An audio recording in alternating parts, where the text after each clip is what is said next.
कमरे में एक युवक बिस्तर पर दर्द से बुरी तरह करहा रहा था। उसके पिता और नौकर ने उसके हाथों को पकड़ रखा था। वो बुरी तरह चीख रहा था, जिसे सुनकर कमरे के बाहर गांव के लोगों की भीड़ जमा हो गई थी।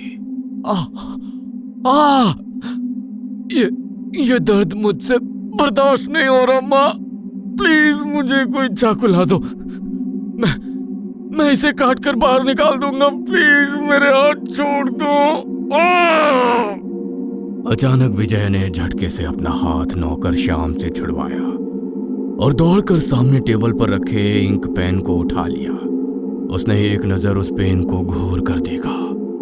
वो चीखते हुए उसे अपने सीने में घोंपने ही जा रहा था कि तभी उसकी मां ने आकर पेन उसके हाथ से छीन लिया।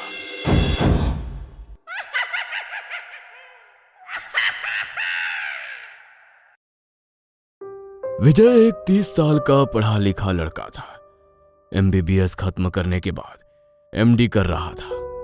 पूरा परिवार बेटे की सफलता के कारण सीना फुलाए घूम रहा था कि एक रात कुछ ऐसा हुआ जिसने विजय के परिवार की कुंडली बदल कर रख दी।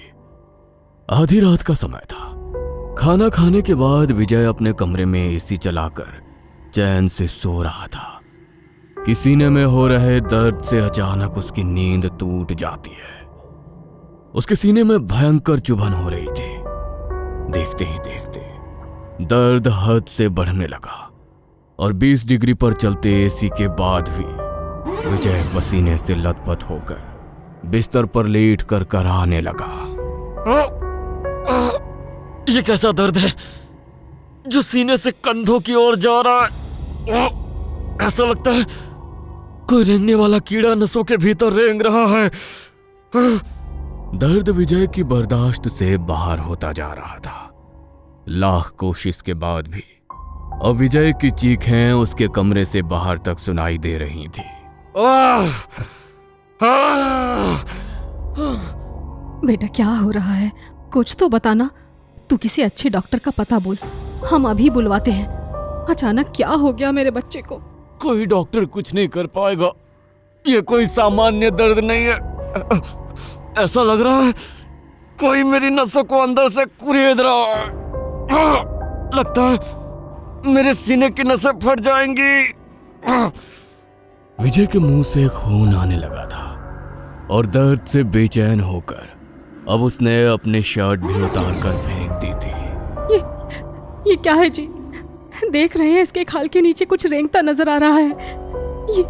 ये क्या बला है? ठीक कहती हो, यह तो किसी कीड़े जैसा लग रहा है। बेटे की हालत देखकर विजय के पिता ने कुछ ही देर में उसके जानने वाले काबिल डॉक्टर की टीम वहां जमा कर ली थी।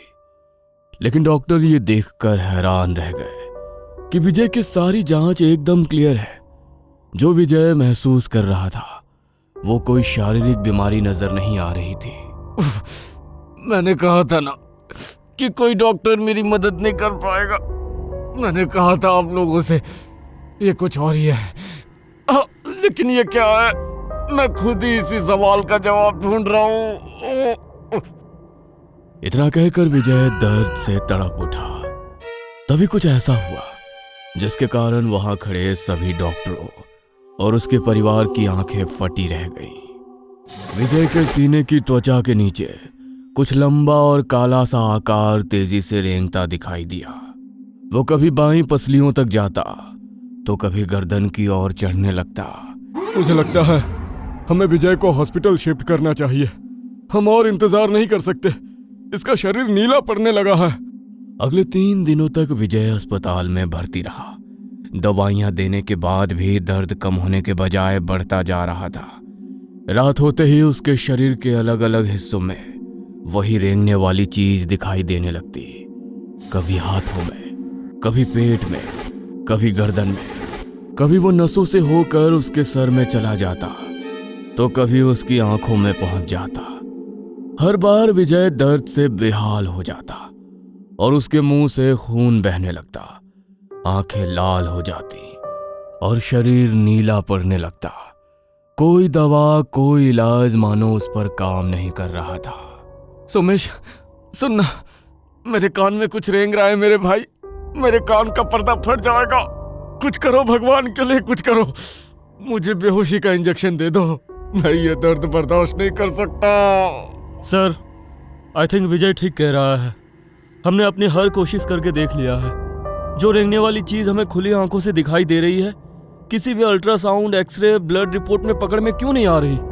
अगर हम उसका दर्द कम नहीं कर सकते तो कम से कम उसे नींद का इंजेक्शन ही लगा दीजिए। ठीक है, लगा दो इंजेक्शन। विजय की फैमिली को बुलाओ, मुझे उनसे बात करनी है। कुछ पता चला विजय कब तक ठीक हो जाएगा? आखिर ये क्या बीमारी हुई है मेरे बेटे को?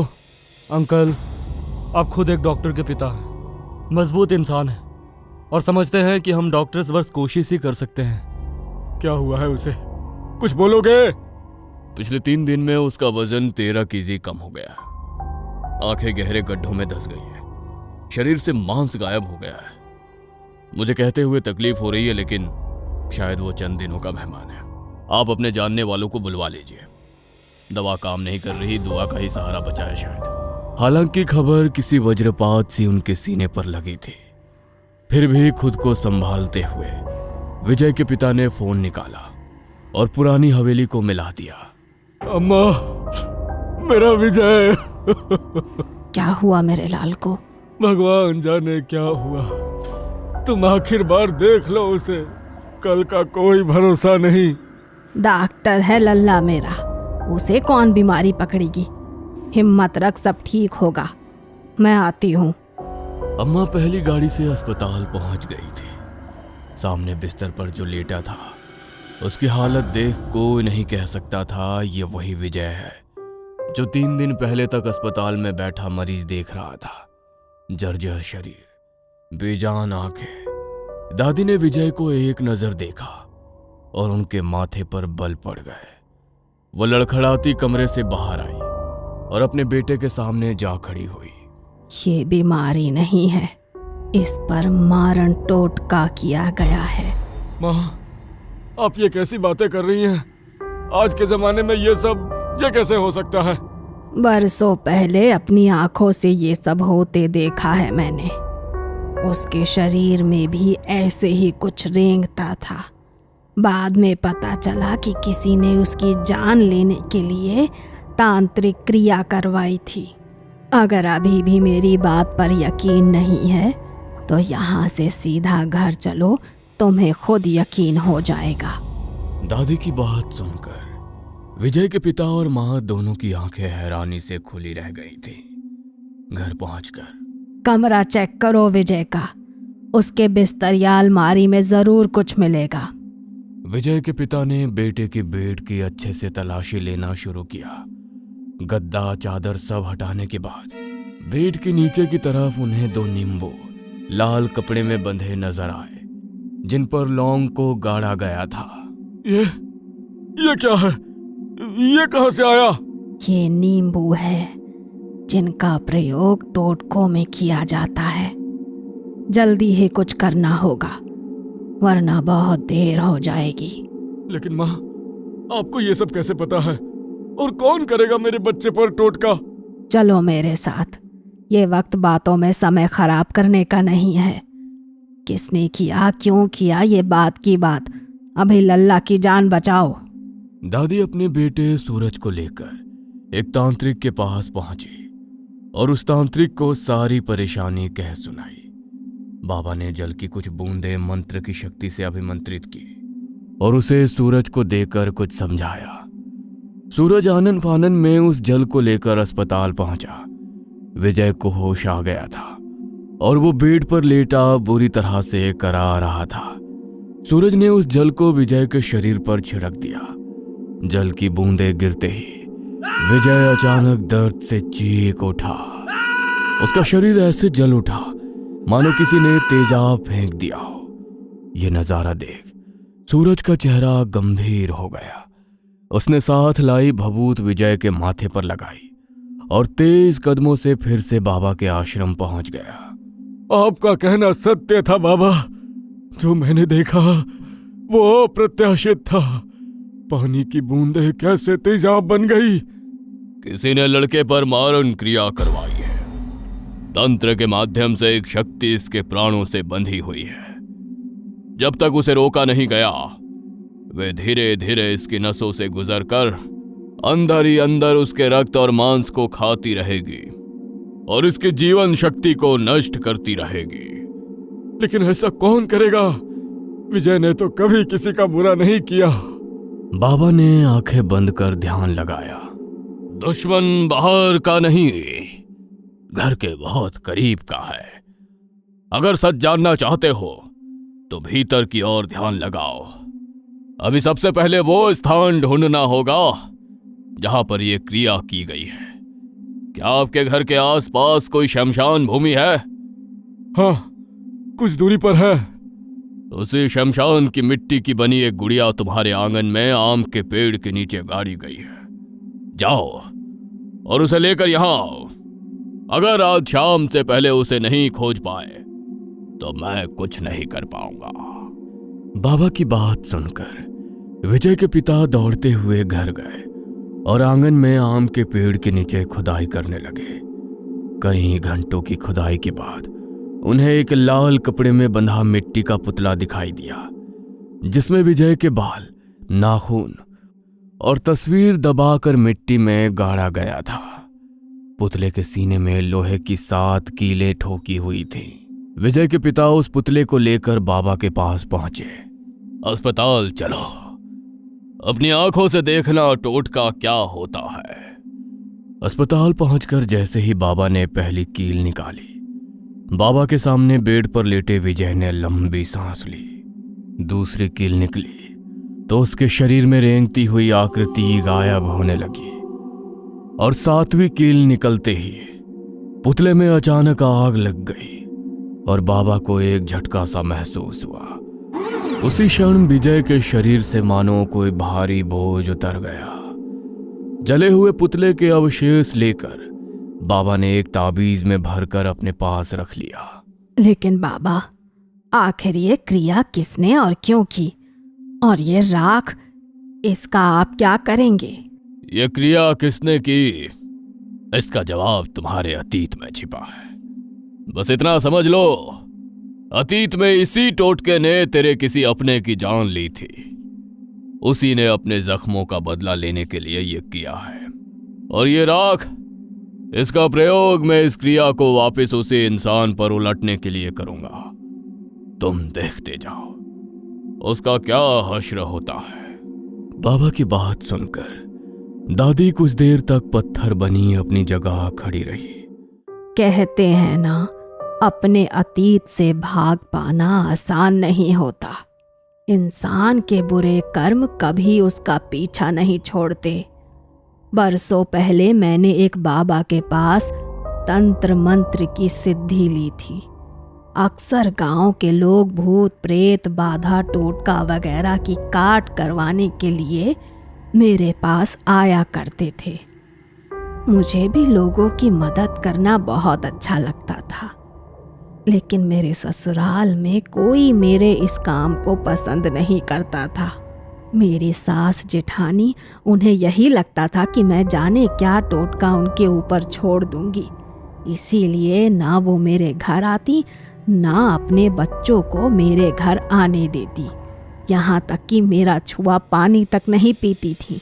दिन बीत रहे थे, फिर एक दिन मेरे सामने एक ऐसी घटना हुई कि मुझे समझ ही नहीं आ रहा था कि इसका निपटारा किस तरह किया जाए। मेरे सामने एक लड़के को लाया गया जो मरणासन अवस्था में था। नई शादी हुई थी। पति की हालत देख उसकी नवविवाहित पत्नी दहाड़े मार कर रो रही थी और इसकी चीखों से मेरा कलेजा कांप रहा था। मैंने अपनी विद्या से ये तो जान लिया था कि ये कोई शक्तिशाली टोटका है जो किसी ने उस लड़के की जान लेने के लिए उस पर छोड़ा है, लेकिन मैंने सिर्फ काली नज़र को काटने का टोटका ही सीखा था। ये तंत्र काट पाना मेरे बस का नहीं था। माई, मेरे पति की जान आपके हाथ में है। मैंने सुना है आप अपने मंत्रों से सब कुछ कर सकती हैं। बस किसी भी तरह मेरे पति को वापस पहले जैसा कर दो। मैं सारी जिंदगी आपके दरवाजे एक पैर पर खड़ी रहूंगी, आपके चरणों की धूल को अपने माथे लगाऊंगी। अपनी विद्या से उस टोटके का उपाय ढूंढने की मैंने बहुत कोशिश की, लेकिन मैं असफल रही। उस लड़की की हालत दिन पर दिन बिगड़ती जा रही थी। हट्टा कट्टा लड़का सूख कर ठूंठ हुआ जा रहा था। मैं जानती थी कि इस तरह के टोटके करके उन्हें एक विशेष जगह पर गाड़ दिया जाता है। जब तक वो गड़ा हुआ टोटका ना मिल जाए उसे काटना असंभव होता है। मैंने वो जगह खोजने का बहुत प्रयास किया, लेकिन बहुत खोजने पर भी मुझे वो जगह नहीं मिली जहां पर टोटका करने के बाद उसे गाड़ा गया था। इस लड़के पर मारण क्रिया की गई है जिसे काटा नहीं जा सकता, इसीलिए मैं अब इसका उतारा करूंगी। इस लड़के के आंगन की मिट्टी और किसी ताज़ी चिता की राख लेकर आओ। लड़के के बाल और नाखून भी लगेगा और उसके बाद मैं बताती हूँ कि क्या करना है। मैंने आंगन की मिट्टी लेकर एक कच्ची गुड़िया बनाई।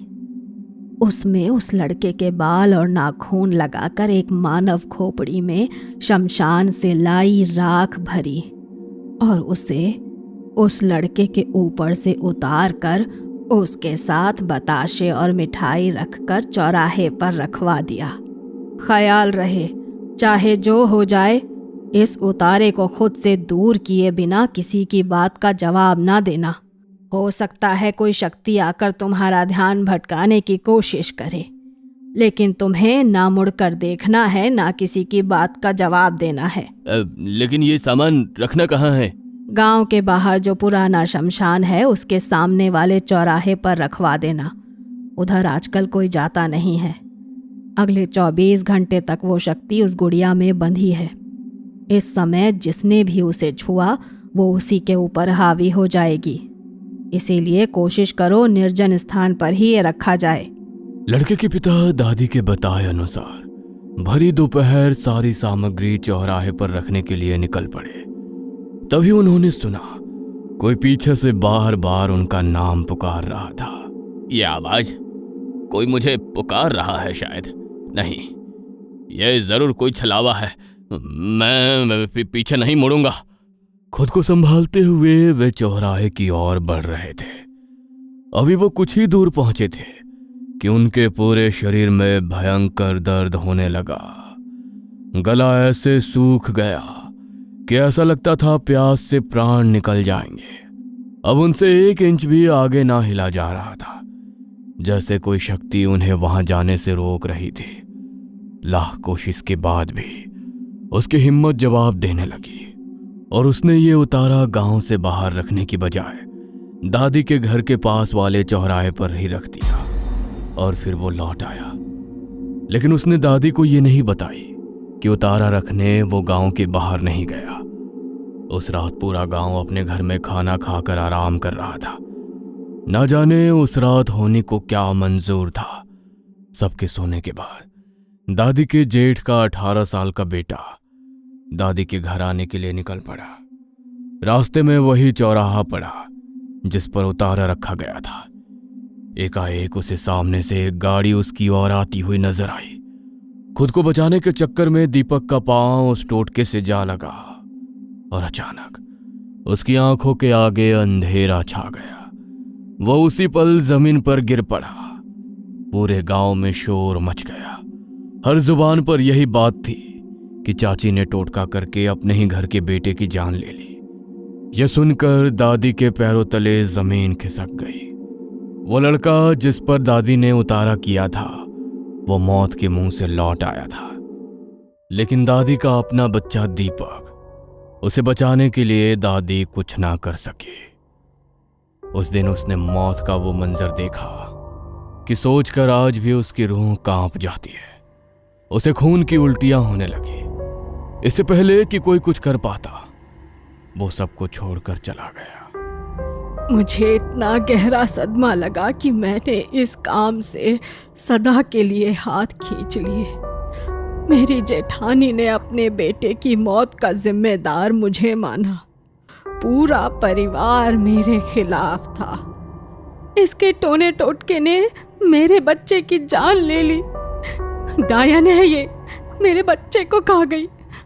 वो मुझे बद्दुआ दे रही थी, लेकिन मैं पत्थर बनी वहां खड़ी थी। आखिर वो माँ थी।